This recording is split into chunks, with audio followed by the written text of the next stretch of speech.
ایرانی پاسداران انقلاب نے اردن میں امریکی فوجی اڈے پر حملے کا دعویٰ کر دیا۔ پاسداران انقلاب نے اپنے بیان میں کہا ہے کہ اس نے اردن میں واقع موافق السلطی ایئر بیس کے کمانڈ اینڈ کنٹرول سینٹر کو بیلسٹک میزائلوں سے نشانہ بنایا ہے۔ IRGC کے مطابق یہ حملہ امریکی افواج کے جارحانہ کارروائیوں کے جواب میں کیا گیا۔ پاسداران انقلاب نے خبردار کیا ہے کہ اگر امریکہ ایران کے خلاف جارحانہ کارروائیاں جاری رکھتا ہے تو جوابی حملے بھی جاری رہیں گے۔ ایرانی پاسداران انقلاب نے اردن میں امریکی فوجی اڈے پر حملے کا دعویٰ کر دیا۔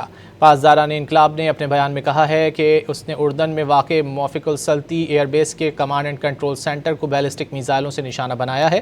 IRGC کے مطابق یہ حملہ امریکی افواج کے جارحانہ کارروائیوں کے جواب میں کیا گیا۔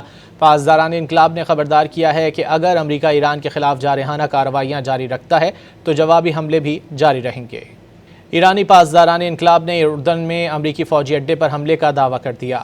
پاسداران انقلاب نے اپنے بیان میں کہا ہے کہ اس نے اردن میں واقع موافق السلطی ایئر بیس کے کمانڈ اینڈ کنٹرول سینٹر کو بیلسٹک میزائلوں سے نشانہ بنایا ہے۔ IRGC کے مطابق یہ حملہ امریکی افواج کے جارحانہ کارروائیوں کے جواب میں کیا گیا۔ پاسداران انقلاب نے خبردار کیا ہے کہ اگر امریکہ ایران کے خلاف جارحانہ کارروائیاں جاری رکھتا ہے تو جوابی حملے بھی جاری رہیں گے۔